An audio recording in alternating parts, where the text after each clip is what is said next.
Uttarakhand board की 10वीं और 12वीं का रिजल्ट 20 अप्रैल तक जारी किया जाएगा। ये जानकारी प्रदेश के शिक्षा मंत्री धन सिंह रावत ने दी है। बताया गया कि बोर्ड परीक्षा 20 मार्च तक खत्म हो जाएंगी, जिसके बाद तुरंत कॉपियों के मूल्यांकन का काम शुरू कर दिया जाएगा।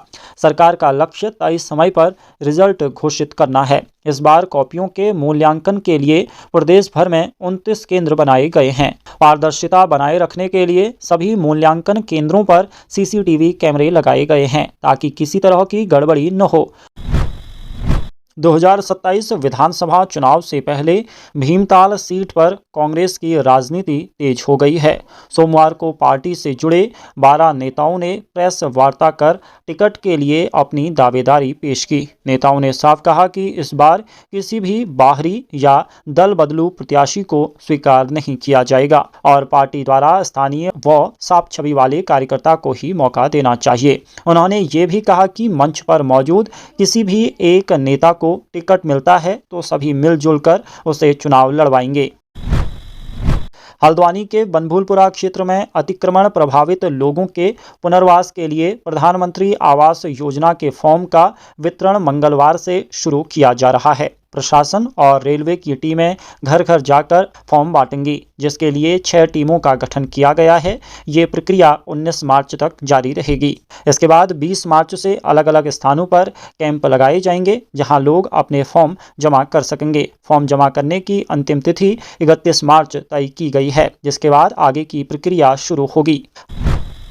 आदि कैलाश यात्रा को लेकर बड़ा फैसला किया गया है। अब निजी वाहनों से श्रद्धालुओं को धारचूला से आगे ले जाने पर रोक लगा दी गई है। धारचूला टैक्सी यूनियन की बैठक में ये निर्णय लिया गया है कि आगे की यात्रा केवल टैक्सी यूनियन या अधिकृत टूर ऑपरेटर के माध्यम से ही होगी। यूनियन का कहना है कि कई लोग निजी वाहनों की आड़ में व्यावसायिक रूप से यात्रियों को ले जा रहे थे, जिससे स्थानीय टैक्सी संचालकों को नुकसान हो रहा था। हालांकि जिन निजी वाहनों में परिवार के साथ श्रद्धालु जा रहे होंगे, उन्हें आगे जाने की अनुमति दी जाएगी।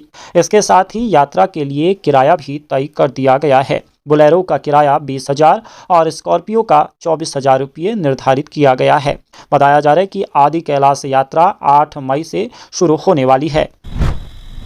हल्द्वानी में केमो स्टेशन के पास खड़ी एक बस के अंदर कंडक्टर का शव मिलने से सनसनी फैल गई। मृतक की पहचान सुरेश चंद उम्र 50 साल निवासी बत्यूली थल पिथौरागढ़ के रूप में हुई है।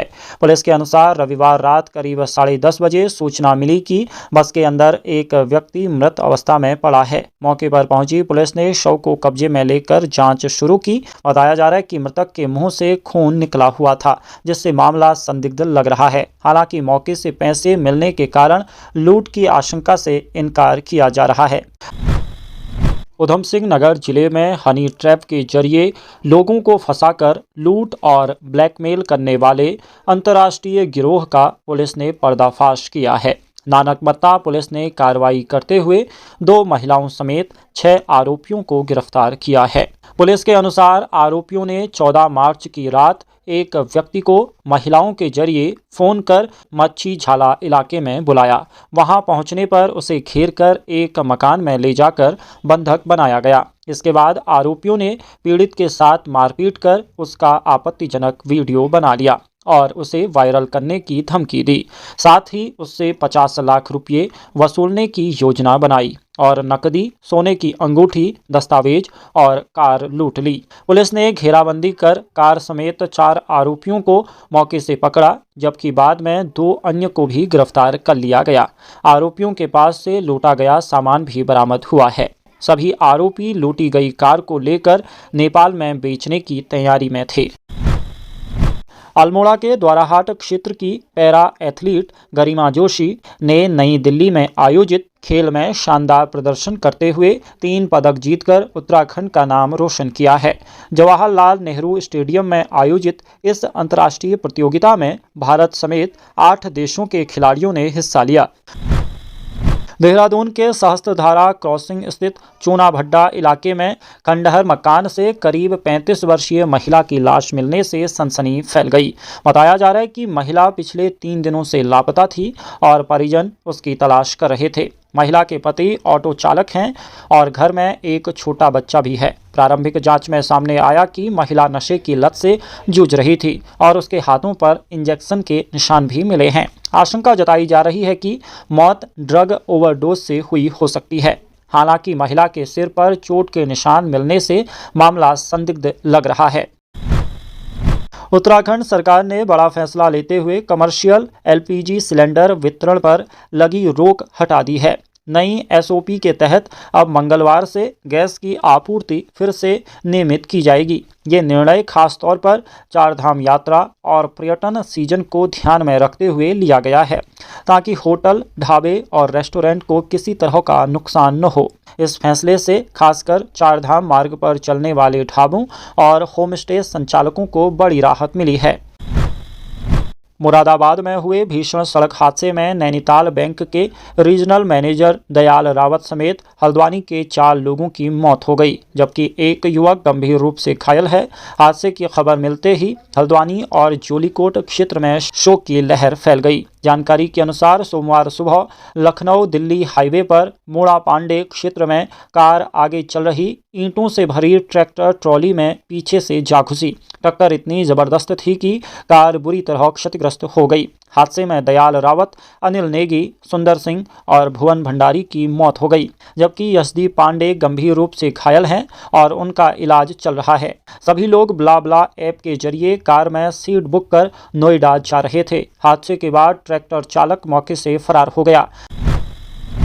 उधम सिंह नगर में अवैध खनन रोकने में लापरवाही पर बड़ा एक्शन लिया गया है। एसएसपी अजय गणपति ने शक्ति फार्म चौकी के इंचार्ज समेत 8 पुलिसकर्मियों को लाइन हाजिर कर दिया है। बताया जा रहा है कि क्षेत्र में लगातार अवैध खनन की शिकायतें आ रही थी, लेकिन पुलिस प्रभावी कार्रवाई करने में नाकाम रही। सोमवार को इस मामले में खबरों का संज्ञान लेते हुए ये कार्रवाई की गई। कार्रवाई की जद में चौकी इंचार्ज प्रकाश भट्ट समेत कई पुलिसकर्मी आए हैं। इससे पहले भी खनन माफिया द्वारा जब्त ट्रैक्टर ट्रॉली छुड़ाने का मामला सामने आया था, जिसका वीडियो भी वायरल हुआ था।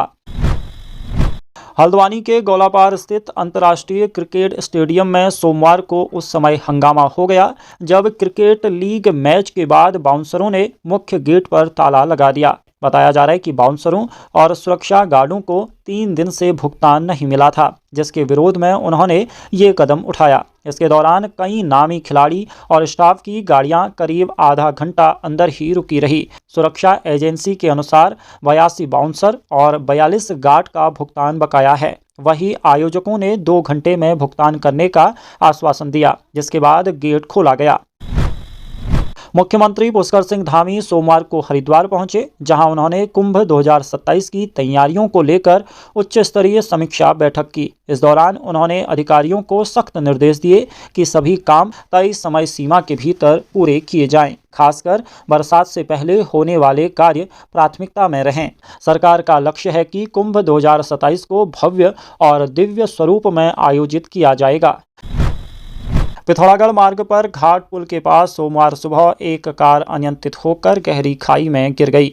इस हादसे में कार सवार 2 लोग घायल हो गए, जिसमें एक की हालत गंभीर बताई जा रही है। कार लोहाघाट से पिथौरागढ़ की ओर जा रही थी। इस दौरान घाट पुल से करीब 100 मीटर पहले वाहन अचानक अनियंत्रित होकर खाई में जा गिरा। सूचना मिलते ही पुलिस की टीमें मौके पर पहुंची, घायलों को बाहर निकाला। घायलों में युवराज औली को गंभीर चोटें आई हैं, जबकि दीपेश खरकवाल को मामूली चोटें लगी हैं। दोनों को उप जिला अस्पताल ले जाया गया है। उत्तराखंड में पर्वतीय जिलों में मौसम को लेकर बड़ा अलर्ट जारी किया गया है। मौसम विभाग ने बागेश्वर, चमोली, पिथौरागढ़, रुद्रप्रयाग और उत्तरकाशी में ऑरेंज अलर्ट घोषित किया है। इस दौरान कई इलाकों में तेज बारिश, ओलावृष्टि और बिजली गिरने की संभावना जताई गई है। प्रशासन ने लोगों को सतर्क रहने, खुले और ऊंचे स्थान से दूर रहने तथा सुरक्षित जगहों पर रहने की सलाह दी है।